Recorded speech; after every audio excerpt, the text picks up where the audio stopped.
Bueno, ¿qué tal? Buenas tardes a todos y a todas.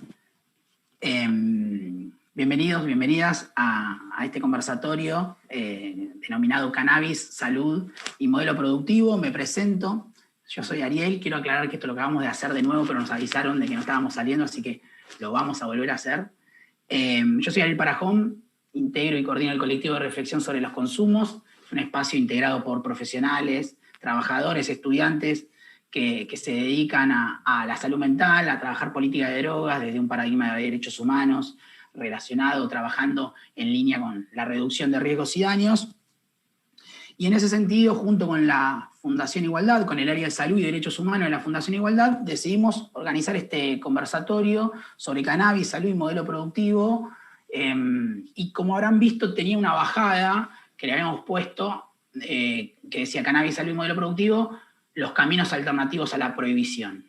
Un poco para ir repensando la política de drogas que tenemos en Argentina y contextualizar por qué hacemos este conversatorio en esta fecha, en esta semana. En esta semana, el día 26 de junio, es el próximo sábado, se conmemora el Día Internacional de la Lucha contra el uso, contra el abuso y el tráfico ilícito de drogas desde las Naciones Unidas.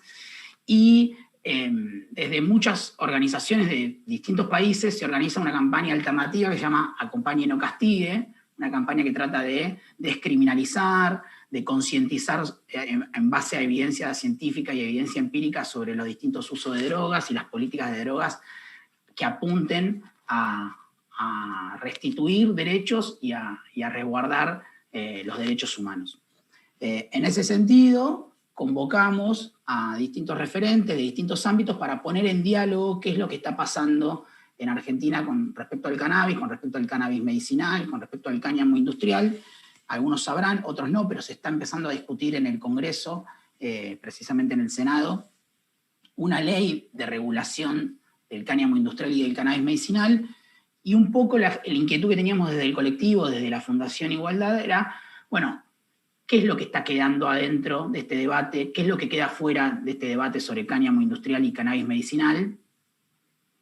Y también, ¿cuáles son los límites y las potencialidades de este proyecto, digamos? Tal vez correr por la urgencia económica, por la urgencia de montar y de regular la industria, quedan afuera algunos derechos. Y bueno, ¿cómo pensar, cómo integrar esas discusiones que vienen dándose tanto en el ámbito de la sociedad civil como en los medios de comunicación, como en las organizaciones que impulsan y que trabajan en política de drogas, y cómo lo toma la política también eso, ¿no? Para eso convocamos a 3 personas que valoramos mucho, que la verdad que admiramos, que seguimos, que leemos, que escuchamos, para que nos ayuden a despuntar algunas de estas inquietudes y también cómo están viendo ellos y ellas esta discusión. En ese sentido, va a estar participando en el conversatorio Fero Soriano, a quien algunos conocen, que es periodista, escribió un gran libro que se llama Marihuana, la historia, desde el grano a las copas canábicas. Después va a estar hablando Valeria Salech, que es presidenta y fundadora de Mamá Cultiva, también una referente del movimiento canábico en Argentina. Y va a estar participando también, además, Mara Brauer, que es diputada nacional por el Frente de Todos, que es una de las que impulsa también el proyecto de ley de regulación de cáñamo y cannabis medicinal. Pero antes una cuestión metodológica. Como es un conversatorio, la idea es escuchar a los panelistas, cómo intervienen, qué es lo que tienen para contarnos, para charlar sobre esto. Y después, obviamente, vamos a hacer una ronda de preguntas que en el chat de YouTube, donde esto espero que esté saliendo. ¿Está saliendo bien? ¿Sí? ¿Está saliendo bien? Perfecto. En el chat tienen para poder preguntar, consultar, intervenir y demás. Y nosotros vamos a estar levantando algunas de las preguntas e inquietudes y comentarios que ustedes planteen. Así que, sin más, me voy a callar y vamos a escuchar al primer compañero que tenemos para hoy, que es Fernando Fero Soriano, que un solo puntapié teníamos nosotros, que nos gustaría que nos puedas dar una mano historizando cómo llegamos hasta acá, o sea, cómo llegamos a este debate en la actualidad en Argentina sobre cannabis, sobre marihuana, sobre cáñamo industrial. Así que te escuchamos, a ver qué tenés para decir. Bueno, hola Ariel, gracias por la invitación a la Fundación, al colectivo. Un placer también compartir este encuentro virtual con Vale y con Mara, 2 personas que son admiradas por mí por su compromiso social, sobre todo con con las minorías. Bueno, tu pregunta, Ariel, es muy amplia. Voy a tratar de resumirla. Me llevó 2 años y medio hacer una parte, que es la del libro, 400 y pico de páginas, 427. En ese momento no me di cuenta que tenían que haber sido 420.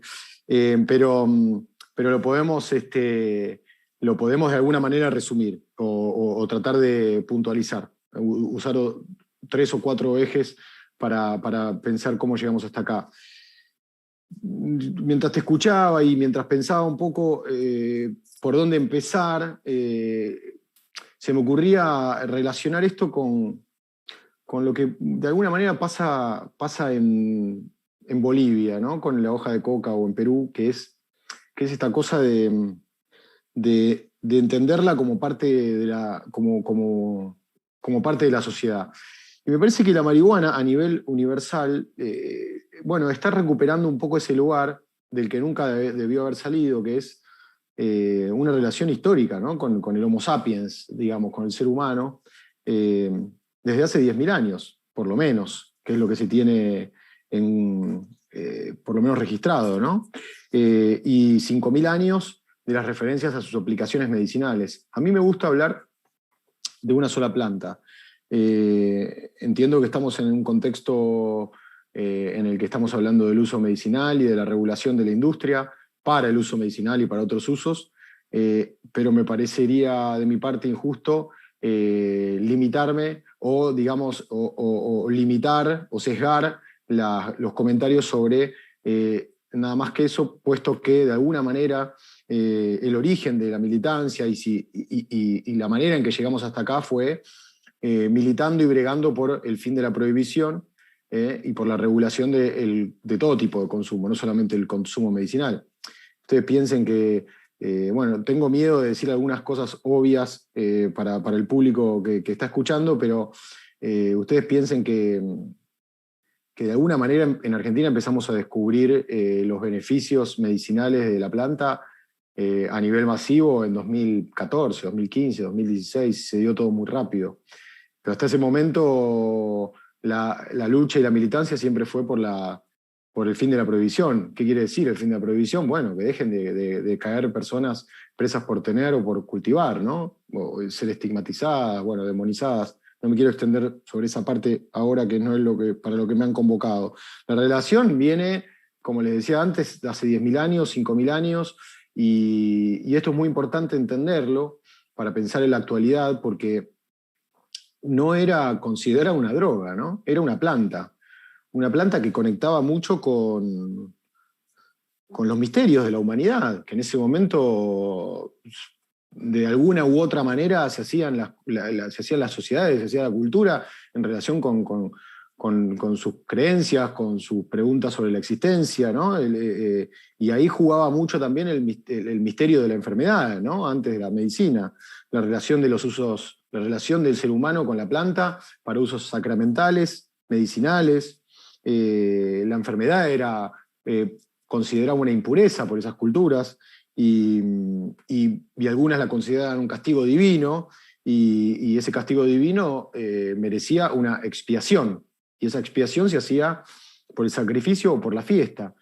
Entonces me parece importante esto pensarlo, lo reflexiona mucho el filósofo español Antonio Escotado, ¿no? Esto del sacrificio y la fiesta. ¿Por qué?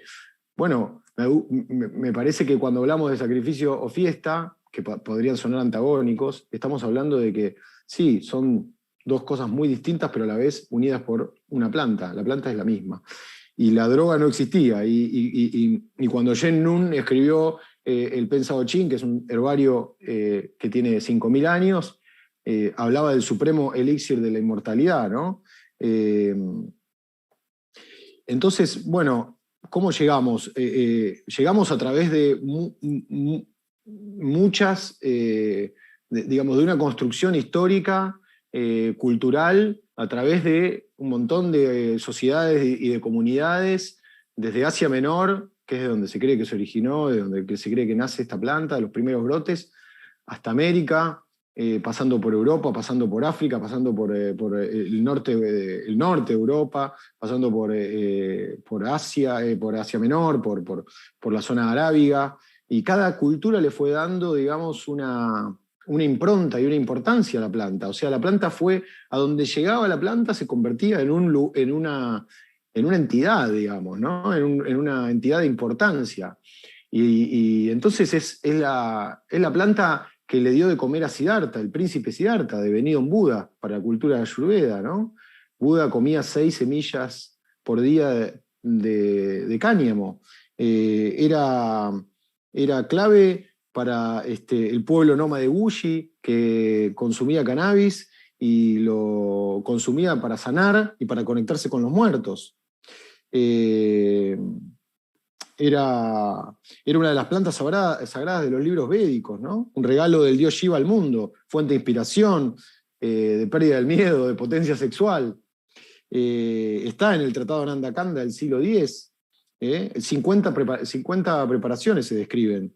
Los asirios la usaban y le decían kunubu, por lo tanto se cree que de ahí viene la palabra cannabis, ¿no? Del origen de kunubu, que se puede traducir como droga para la tristeza. Fíjate, ¿no? Supremo elixir de la inmortalidad, droga para la tristeza, sanación, fiesta, expiación.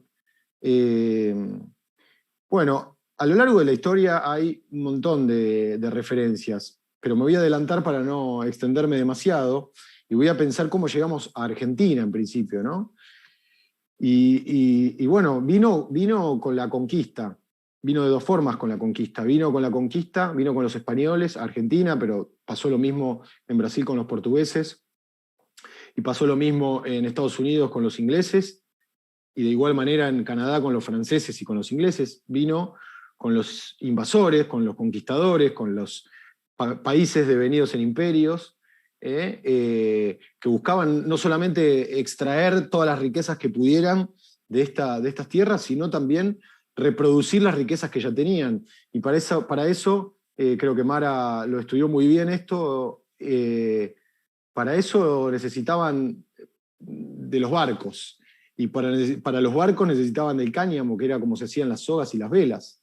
Y por eso querían traer la planta acá para cultivarla. Entonces, antes de Belgrano, que por suerte ya a esta altura muchos conocemos, ¿no? El plan de Belgrano, pero hasta hace poco no se conocía tanto. Antes de Belgrano ya en el 1500 y pico, 1600 y pico, durante el 1700, y después de Belgrano, que escribió ese famoso memorándum en 1797, bueno, durante toda esa época ya los españoles intentaron, desde Nueva España, que era México, hasta Chile, hasta Argentina, intentaron cultivar cannabis sin éxito, prácticamente sin éxito, salvo en Chile.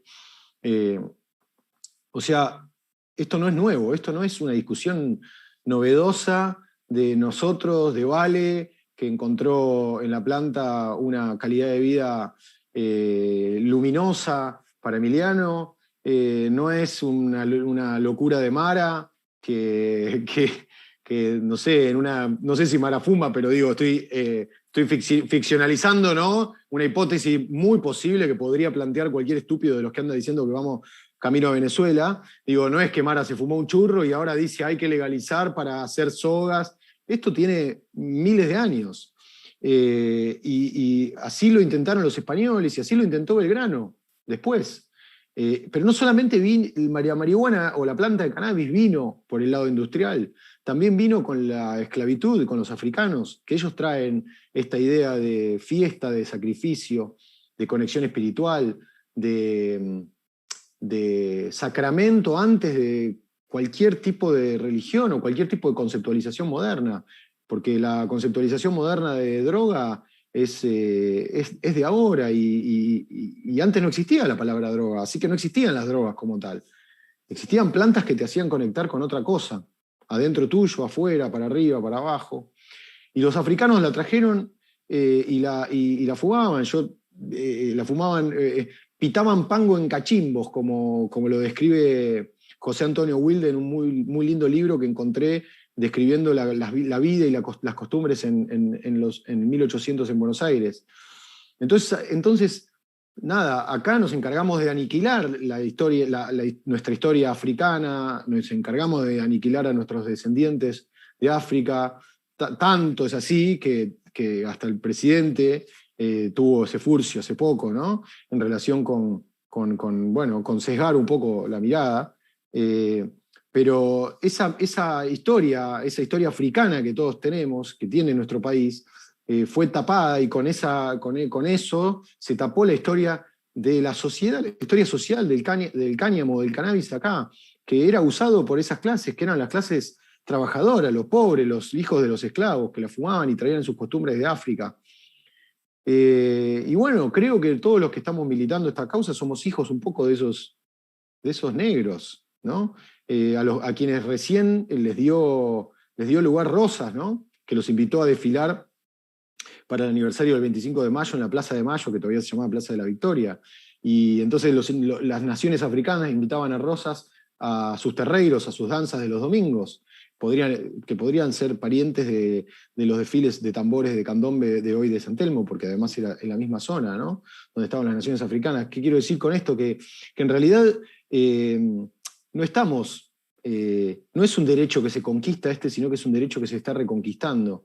Con la ley medicinal, con sus defectos, con la ley que espero que se vote, y creo que se va a votar ahora, que acaba de entrar al Senado para regular la industria, y sin dudas después de esto viene va a tener que venir la discusión para cambiar la ley de drogas, en honor a Belgrano, en honor a las naciones africanas que usaban el pango, que pango es cannabis en angoleño, en honor a esas lavanderas que fumaban para soportar el frío y el calor de la orilla mientras lavaban la ropa de sus amos y sus amas.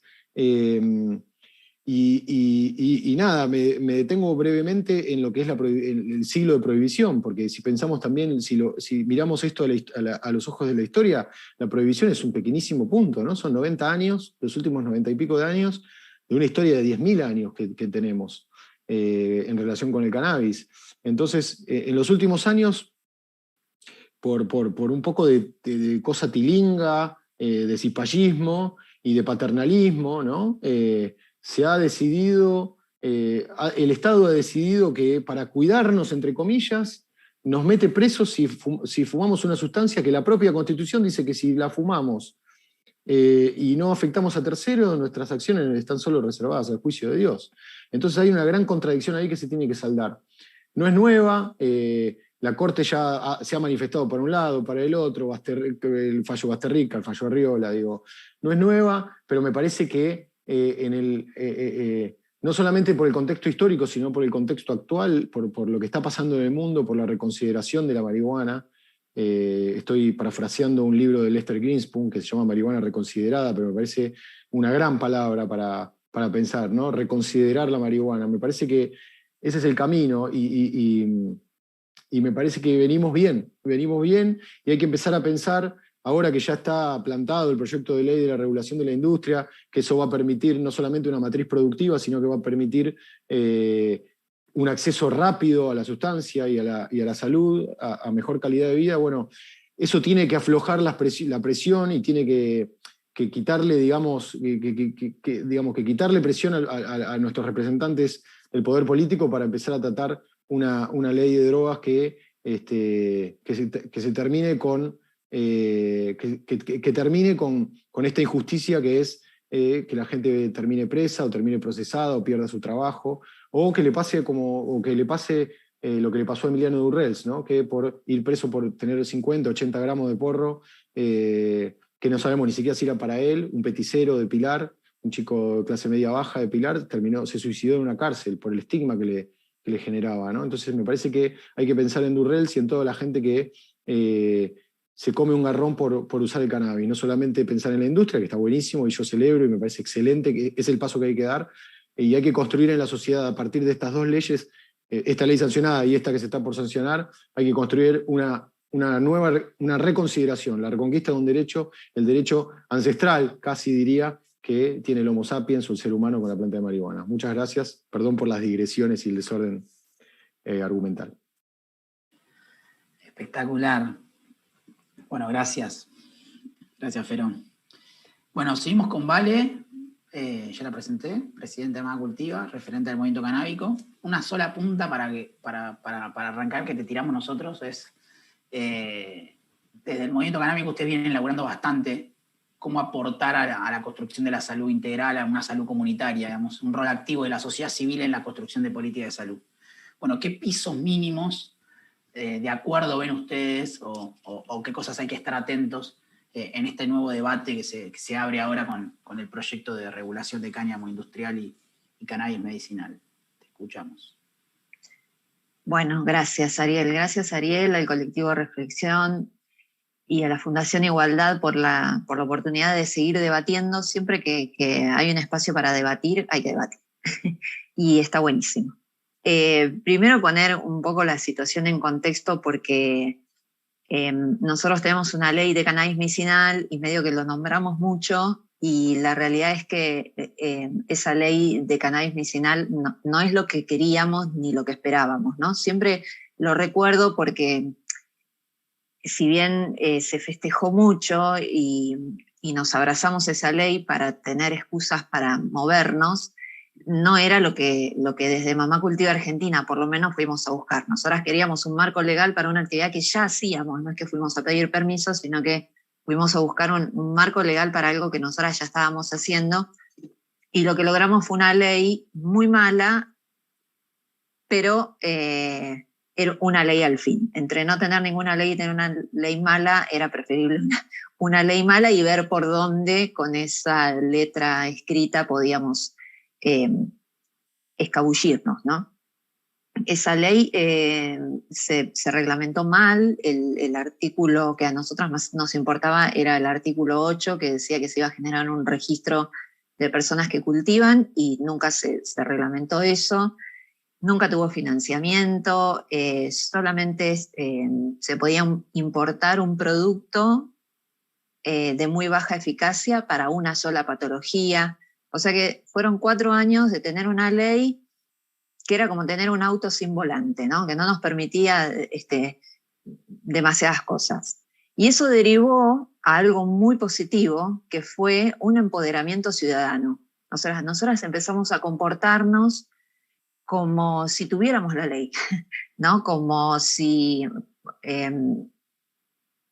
nos correspondiera a partir de ahí la responsabilidad de empezar a formar a las personas en todo lo que tuviera que ver en cannabis para la salud, en los usos terapéuticos, en las formas de administración, en las maneras de cultivar, en la formación en todos los sentidos que se puede hablar de formación en la sociedad, ¿no?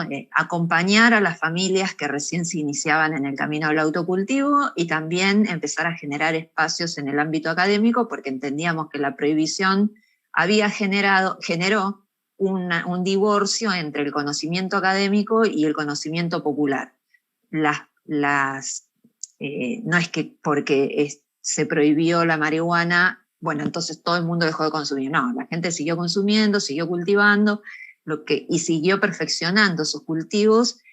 Y la realidad es que los cultivadores y cultivadoras en Argentina son profesionales de cultivo, son personas que saben muchísimo y que tienen un montón de información y de data para compartir, y que siempre están a disposición, ¿no? Que siempre lo hicieron. Nunca vas a encontrar una organización, una asociación civil con perfil canábico que no se ponga a disposición de compartir lo que sabe.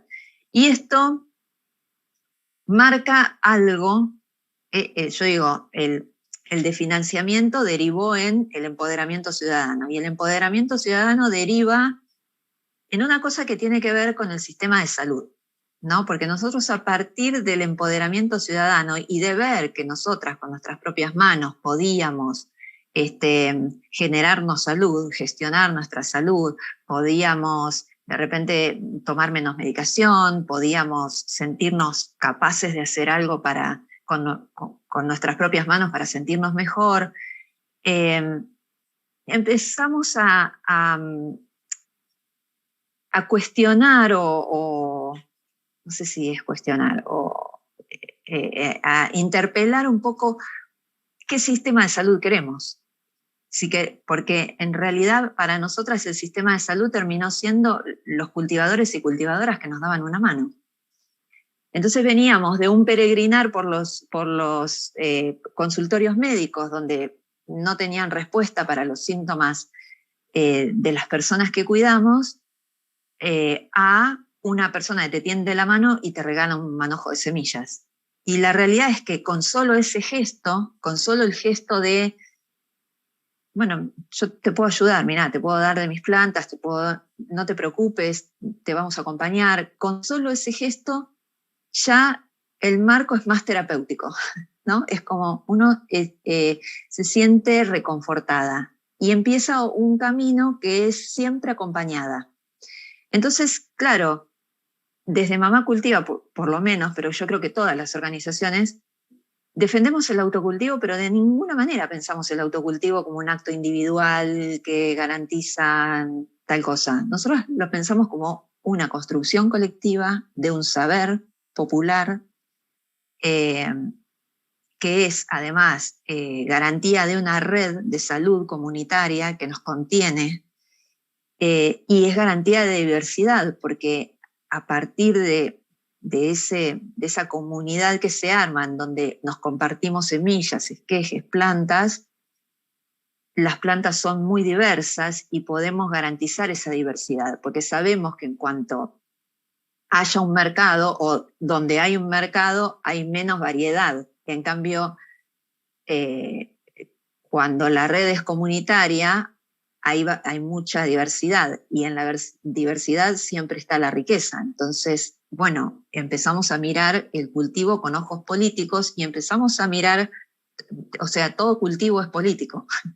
Y empezamos a mirar también te voy tirando eslogans, Ariel, vos decime, a mirar también un poco el sistema de salud que nos dábamos cuenta que era demasiado vertical, y que de pronto, cuando les contábamos a los médicos y las médicas que estábamos cultivando o que habíamos encontrado en el cannabis una respuesta terapéutica para nuestros hijos, nos expulsaban de los consultorios, ¿no? Entonces empezamos como a pensar si ese sistema de salud puede albergar al cannabis, porque la planta de cannabis es disruptiva de lo prescriptivo. La planta de cannabis, según la variedad, tiene determinados efectos en determinadas personas.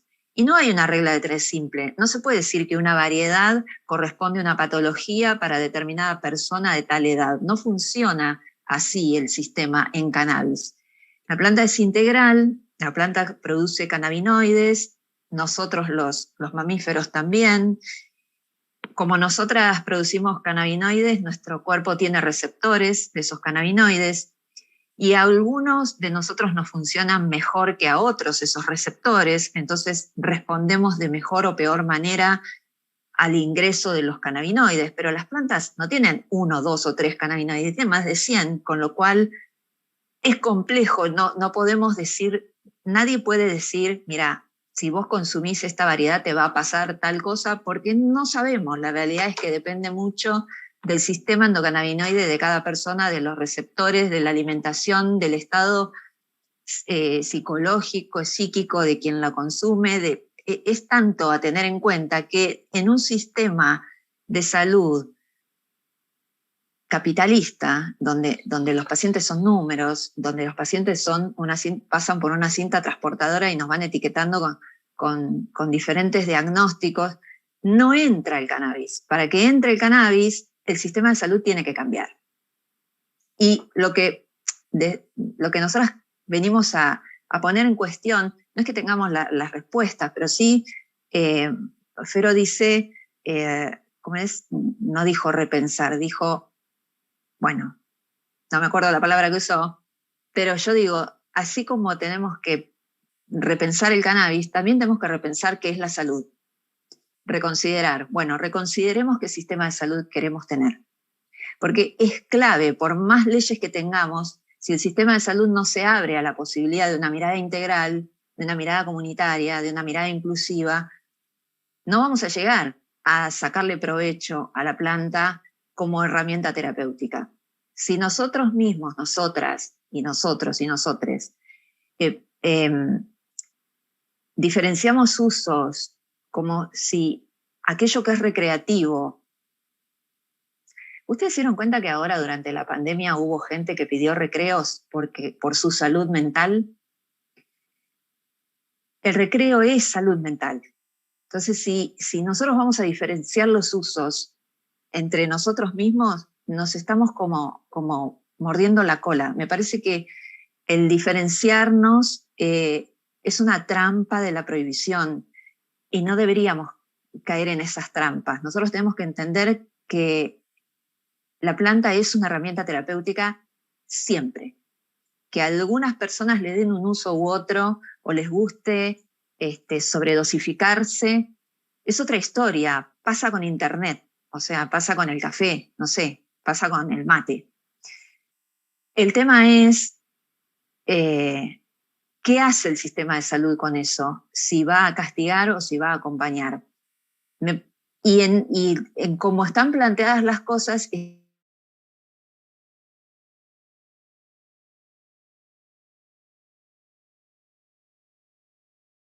perdón, ¿estoy ahí? Estoy, bien, bueno, nada, eso, está buenísimo que lo estemos discutiendo y está, sí, está bien los pasos que estamos dando, son pasos lógicos, pero también si vamos a reconsiderar el cannabis, repensemos también el sistema de salud para que podamos integrar a la planta al sistema de salud y no tratar de que la planta entre. Pues yo siento que estamos tratando de meter a la planta, que es un círculo, en un espacio cuadrado, ¿no? Y no va a entrar. Ya les anticipo que no va a entrar. Necesitamos generar un sistema que pueda albergar y abrirse a esto que nos propone la planta de cannabis, que es pensarnos como seres integrales, como seres sociales, como seres inclusivos y más humanos, ¿no? Y no tanto en términos de diagnósticos. Creemos que es por ahí. No tengo idea si te contesté la pregunta, Ari, pero es lo que sé. Sí, o sea, de sobra. Me anoté 70.000 frases. Buenísimo. Gracias. No sé qué va a decir el público ahora, pero bueno, si quieren pueden dejar comentarios en el chat, preguntas y demás, y ahora las retomamos. Vamos a ir con Mara, ya la presento de nuevo. Mara es diputada nacional por el Frente de Todos, compañera, una de las que impulsa el proyecto de regulación de cáñamo y cannabis industrial, y un poco queríamos ver o charlar con una compañera, un compañero que esté en el ámbito de la discusión institucional, cómo toma la política todo esto que viene hablando Vale, que viene hablando Fero, que se viene hablando en la sociedad civil, esta movilización social, esta discusión cultural. La cantidad de consultas que nos llegaron cuando lanzamos este conversatorio fueron desde cómo abrir una empresa de cannabis medicinal, hasta qué diferencia hay entre cáñamo y cannabis, hasta si puedo cambiar mi tratamiento farmacológico por un tratamiento de cannabis medicinal. No te pedimos que respondas, obviamente, todo esto, Mara, que tranquila, sino un poco reflexionar cómo toma la política la integralidad de estos debates, ¿no? O sea, ¿en qué estado estamos hoy por hoy en Argentina? Bueno, ¿qué tal? Buenas tardes, buenas noches. Gracias al colectivo, a la Fundación Igualdad, Ariel. Es una alegría estar compartiendo con Valeria y Fero esta charla. ¿Cómo toma la política?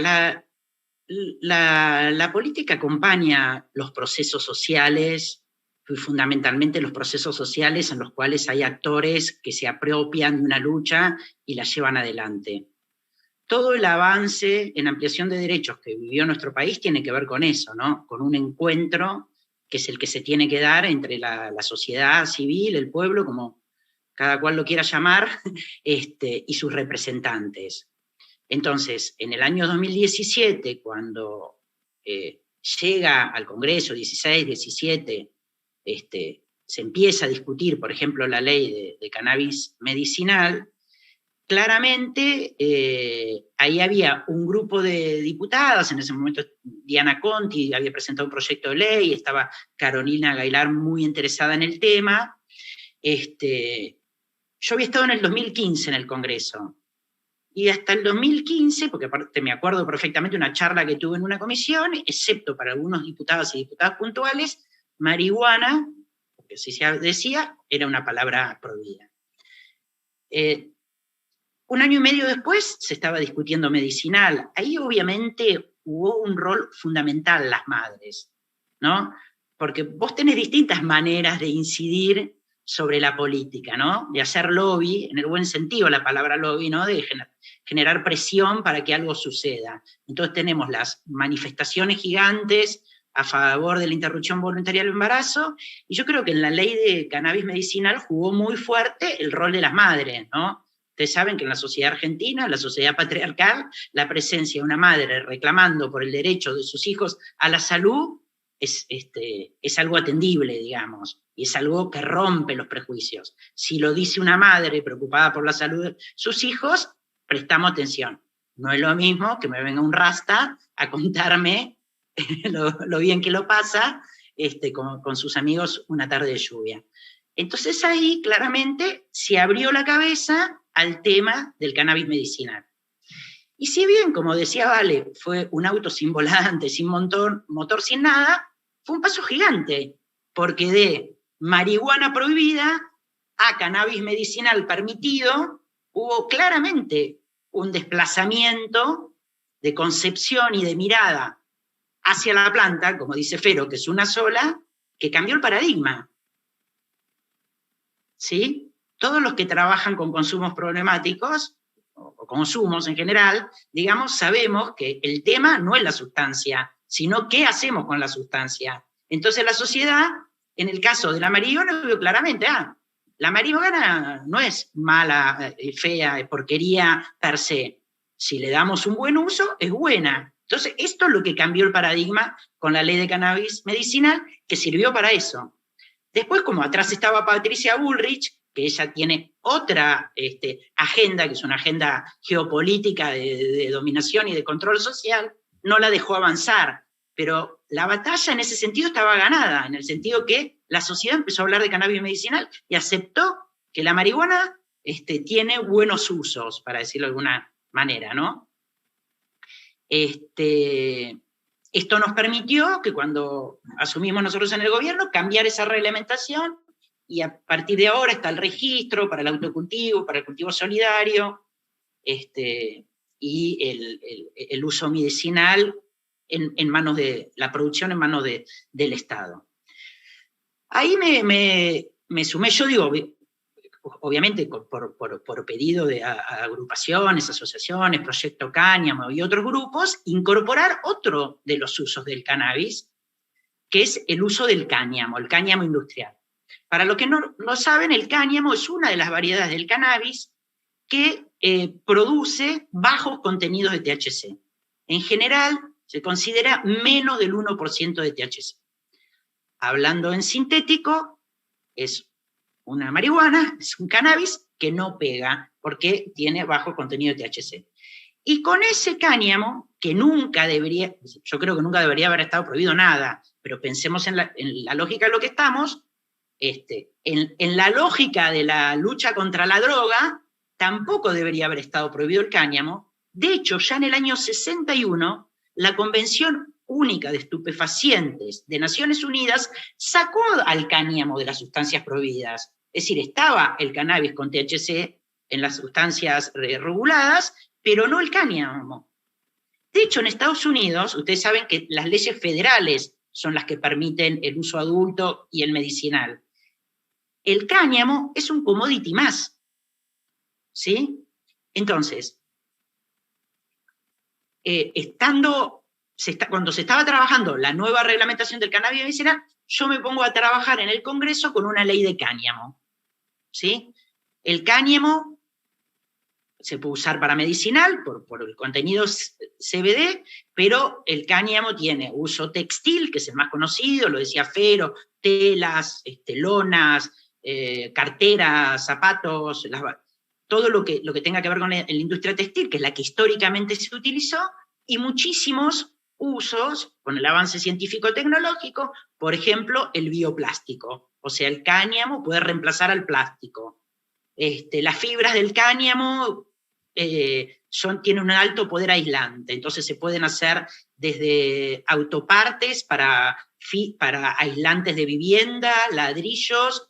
El cáñamo, bueno, no sabía yo que Buda lo había consumido, pero la semilla del cáñamo tiene altísimo contenido de 9 aminoácidos que son proteínas necesarias para la vida humana. Entonces, consumir semillas del cáñamo o hacer suplementos dietarios con semillas de cáñamo puede servir para ayudar a personas desnutridas o para adultos mayores que tienen problemas de proteínas. Se hacen aceites comestibles que no producen colesterol porque tienen la combinación de omega 3, 6 y 9 que requiere el cuerpo humano.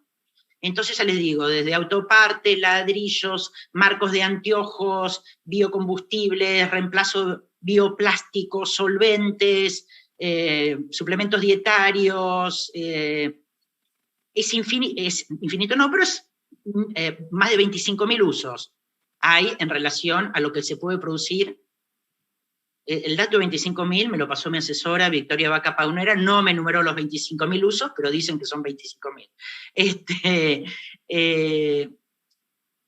Claramente, porque aparte es una planta que tiene un uso integral. Entonces vos podés usar la raíz, el tallo, las hojas, las semillas, las flores.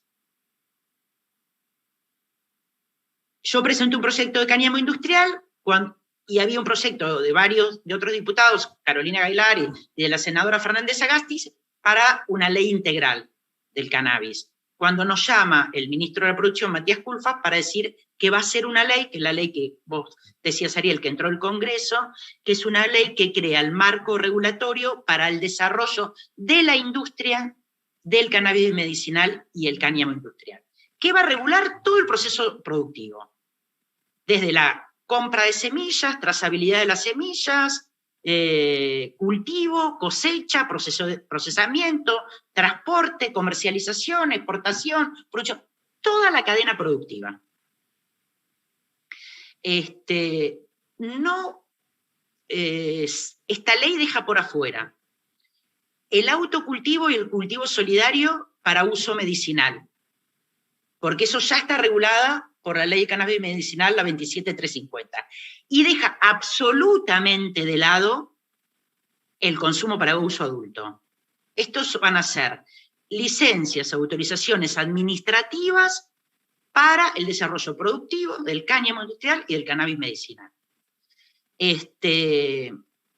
Obviamente, no solamente va a otorgar los permisos, sino que se va a crear una agencia tomando cosas de Uruguay y cosas de Colombia, que ustedes saben que tienen agencias regulatorias. La agencia se va a llamar, las siglas son ARICAME, Agencia de Regulación de la Industria del Cannabis, etcétera, etcétera. Y tiene puntos muy interesantes, como por ejemplo, que en las autorizaciones para el cultivo y la producción se va a tener una especial contemplación para las pequeñas y medianas empresas y para las cooperativas.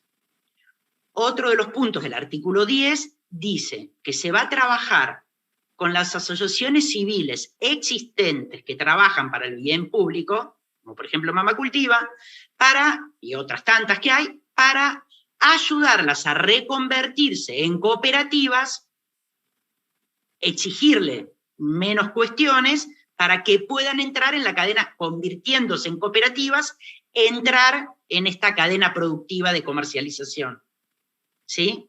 Porque nosotros, con la diputada Carolina Gaya, lo que pedimos especialmente es que esto tenga una perspectiva regional, una perspectiva de pequeña y mediana empresa, de agricultura familiar, y que incorpore a aquellas personas que dieron, no solamente porque dieron esta lucha muchos años, sino porque son los que tienen el conocimiento y la experiencia que nos lleva a este punto. Entonces, no podemos poner una ley de industrialización que por los requisitos que puede tener en la normativa la generación de una industria, que deje afuera a estas asociaciones que vienen trabajando. Y esto lo contempla la ley.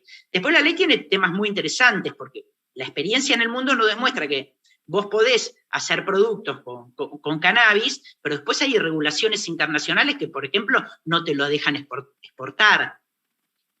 todas las líneas de crédito bancarios tienen prohibido, por las regulaciones internacionales, dar crédito a estas industrias. Entonces, esta agencia, y lo dice la ley, va a hacer convenios con el Banco Central de la República Argentina, con la Comisión Nacional de Valores, con la UIF, la Auditoría Financiera, con la Inspección General de Justicia, con la AFIP, para justamente apoyar el desarrollo productivo en el mundo financiero.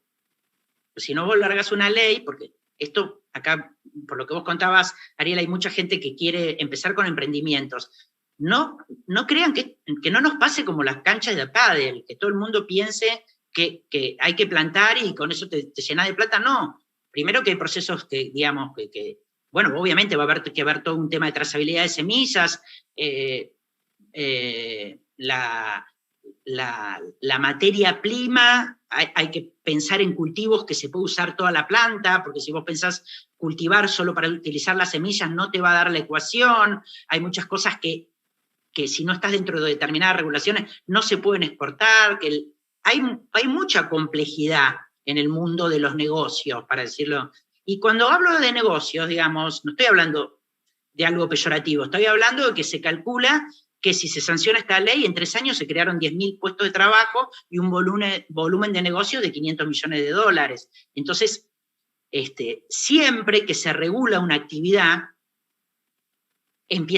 junto con esa regulación, empiezan las limitaciones. ¿Sí? Un minuto. Entonces, esto nos va a poner, a aquellos que venían produciendo, les va a poner regulaciones. Pero esas regulaciones justamente tienen que ver con la legalización del proceso. Entonces, bueno, para ir cerrando, se abre, y yo creo que como todo proceso, acá hubo esto que yo decía antes, pasamos de la marihuana, yo digo es un desplazamiento significante, marihuana mala, cannabis medicinal bueno, cáñamo industria, ¿sí? Entonces, claramente, en la lucha hacia los prejuicios, en el debate que se da en el tema de los consumos, esto es como el paradigma de la demostración que el problema no son los objetos, sino qué es lo que hace la sociedad con los objetos. Y no dudo que a medida que esto se vaya desarrollando y que, por ejemplo, la mamá o nosotros o vos o cualquiera que utilice el cannabis medicinal, por ejemplo, no el que solo CBD, sino aquel, por ejemplo, para el dolor, que tiene un componente mayor de THC, va a empezar a darse cuenta que el THC no te convierte en un alucinógeno, no te hace ver enanitos verdes y que no reconozcas a tu marido. Bueno, cada cual ve lo que quiere. Justamente lo que te va a demostrar es que cada cual ve lo que quiere. Bueno, muchas gracias.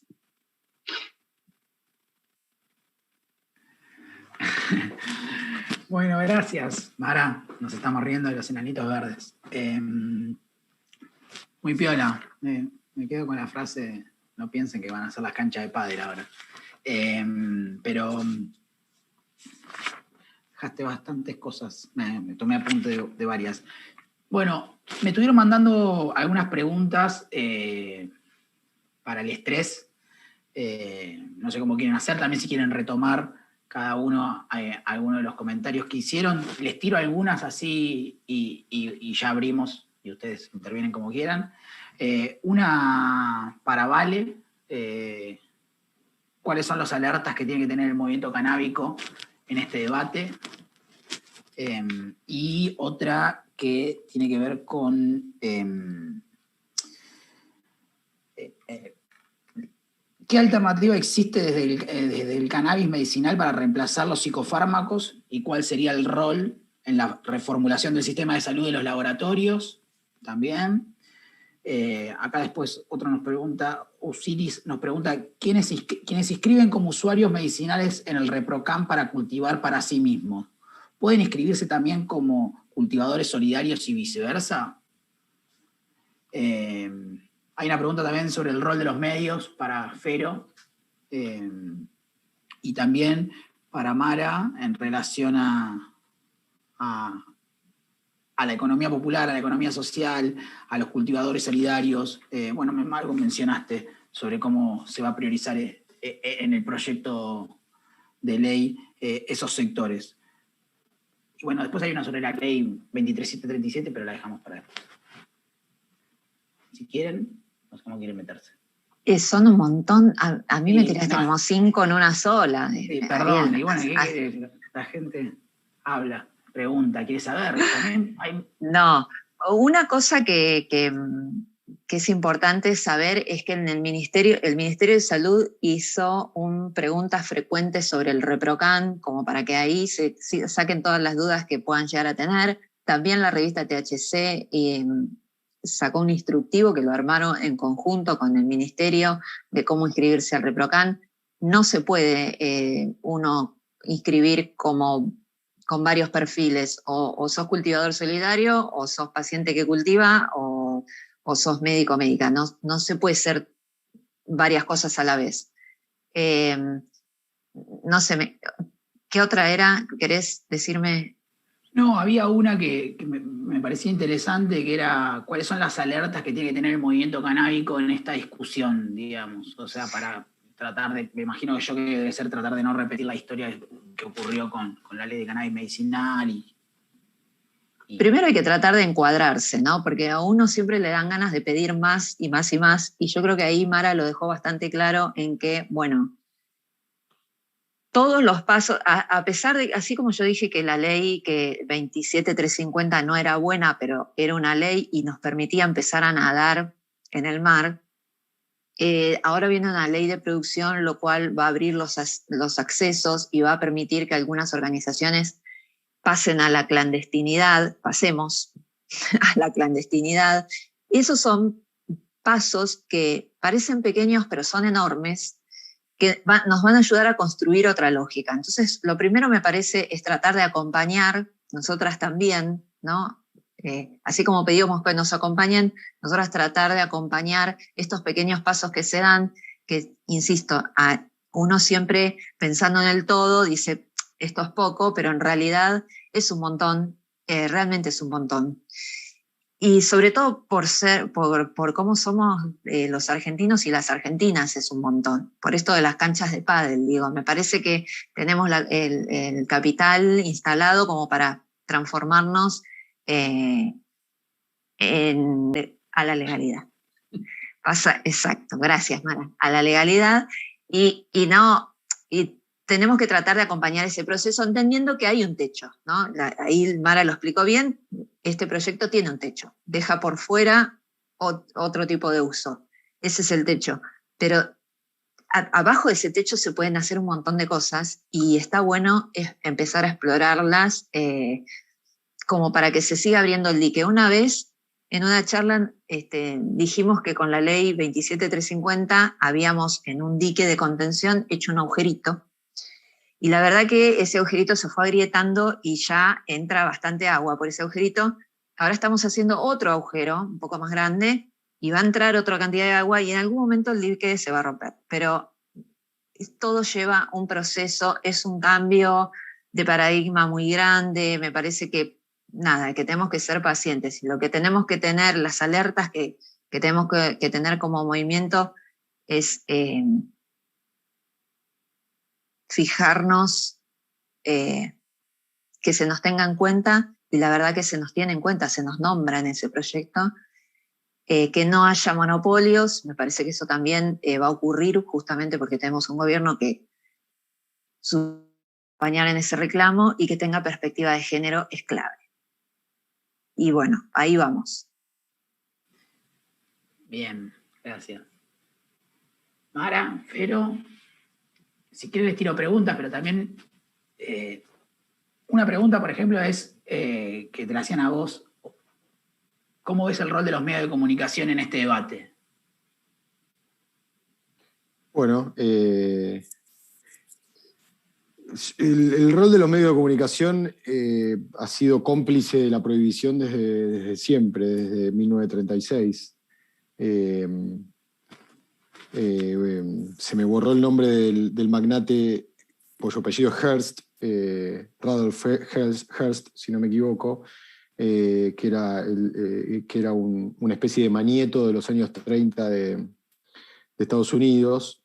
El inventor del periodismo amarillo fue clave para la instalación de una gran fake news alrededor de la marihuana en Estados Unidos en el mismo momento en el que se prohibió, ¿no?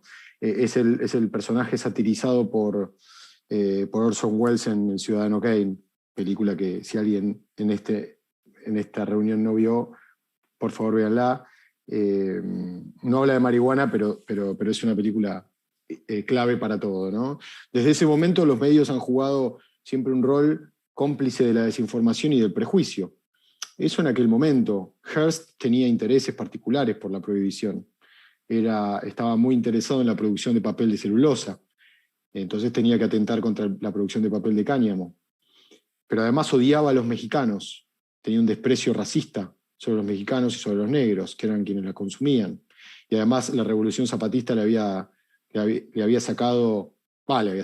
recuperado tierras que él se había apropiado, calculo, o que alguien le había regalado, ¿no?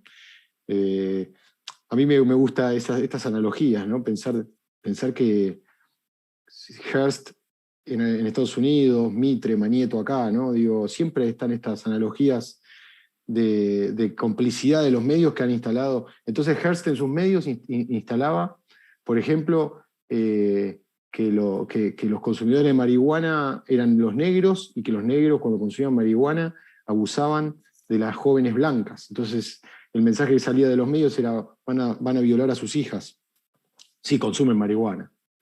Detrás de esto también estaba DuPont, pero bueno, DuPont no es un medio en sí mismo, es un medio que ha ensobrado, es una empresa muy poderosa que ha ensobrado a los medios, ¿no? Pero no es un medio en sí mismo, pero también estaba detrás de esta prohibición.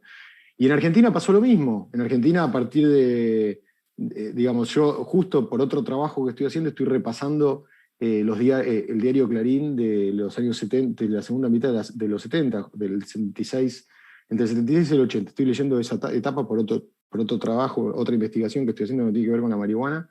Y ya lo había hecho para el libro, y uno ve cómo caracterizaban a la planta, cómo caracterizaban al rock, cómo caracterizaban a las minorías. Bueno, eso ha sido así y sigue siendo, porque hoy los medios hablan de la marihuana medicinal, y ahora van a hablar del cáñamo industrial, pero no quieren ver, insisten en que la planta no es una sola. Y yo, digamos, y hay una responsabilidad también de los periodistas. Está bien, yo no pido que para todos los periodistas sea la marihuana el tema más importante, porque de hecho no lo es, ni lo va a ser. Y hay temas más importantes, entonces no todos los periodistas se pueden dedicar a eso, pero somos pocos los periodistas digamos, mainstream, de los grandes medios que nos dedicamos a esto. Y también un poco por pereza, un poco por cobardía, ¿no? Porque, como dice Fabián Casas, hay que filtrar la Matrix. Yo, por suerte, ahora en el trabajo en el que estoy en Infobae no tengo problemas con eso, realmente me acompañan, de verdad, en las propuestas que yo hago en relación a esto, pero trabajé 16 años en Clarín y me costó muchísimo escribir sobre cannabis. ¿Cuándo logré escribir sobre cannabis? Cuando aparecieron Vale y el resto de las mamás. Y entonces pude publicar una tarde de febrero de 2016, a doble página, una nota con la mamá de Josefina Virilum-Vales, María Laura Lassi, que decía: la marihuana le dio calidad de vida a mi hija, ¿no? Y María Laura con Josefina y con la planta.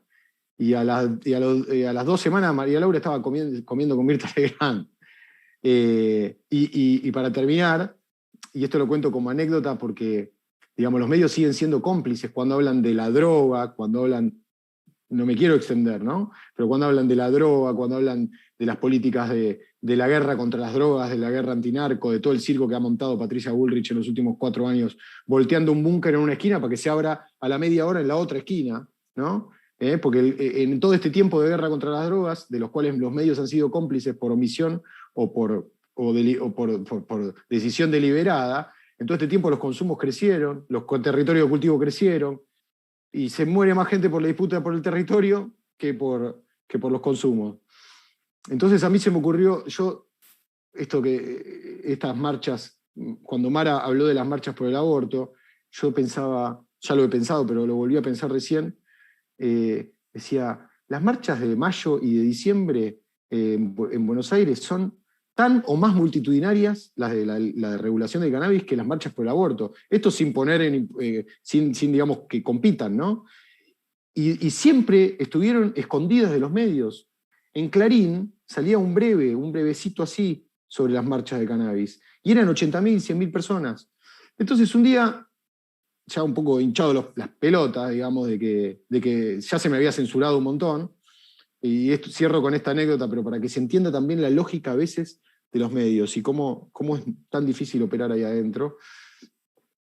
Hinchado de que no salga nada de la marcha, pero ya habiendo hecho esta nota que comenté de Josefina Vilumbrales, le comento a un jefe que había sido compañero y que estaba encumbrado, y un tipo que sabe escuchar a sus compañeros, más allá de su ideología.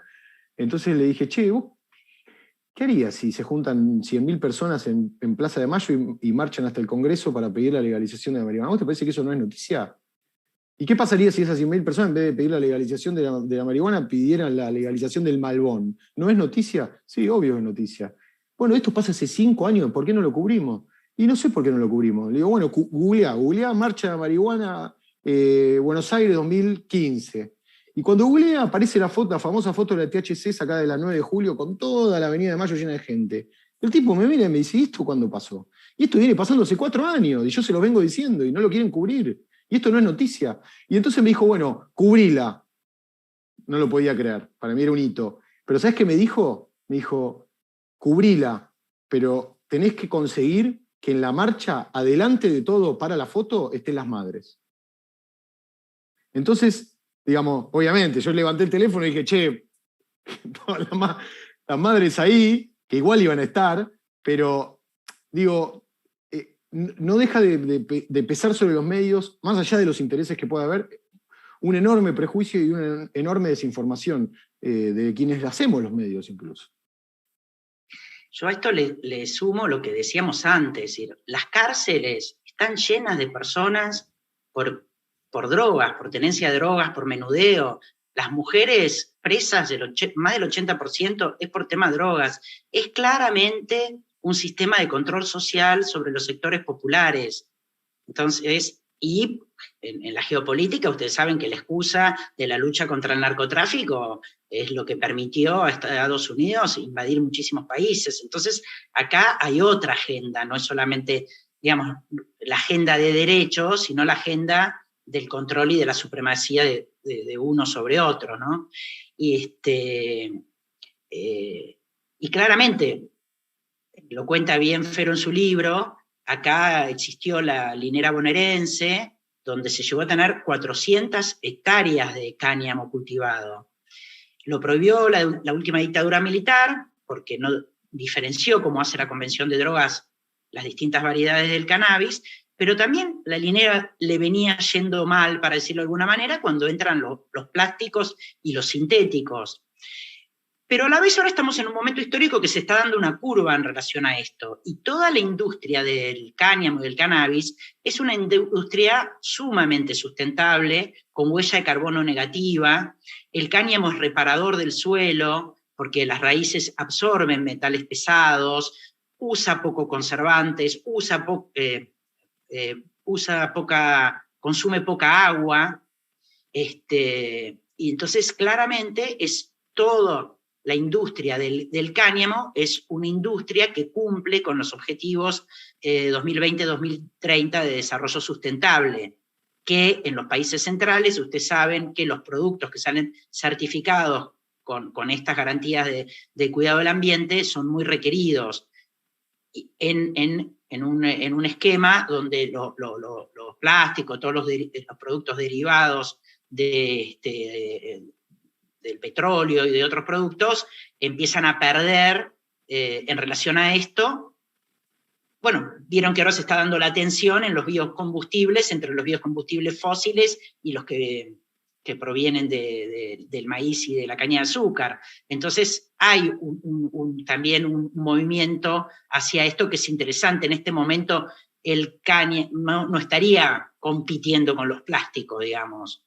Mismo si uno habla en las papeleras, el tema de poder diversificar es algo que les conviene. Y esto está ligado por toda una corriente de diputados y diputadas que queremos ampliar derechos y también por una corriente de diputados, diputadas, senadores y senadores que están viendo el tema del negocio. Por eso también es tan transversal este tema, ¿no? Nosotros nos encontramos que Morales y Rodríguez A, en la presentación del proyecto de regulación industrial, hablaban de la legalización para el consumo adulto.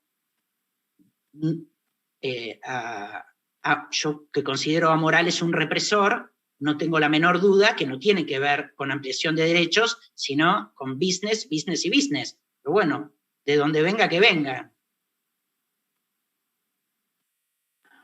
Bueno, hablaron de todo, me encantó.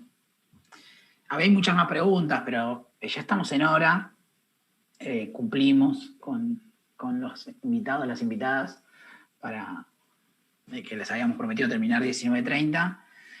Nos dejaron un montón de puntas, un montón de ideas. Seguramente después vamos a tratar de hacer algún resumen de plaquitas informativas. Un poco la idea de la charla era... Sí.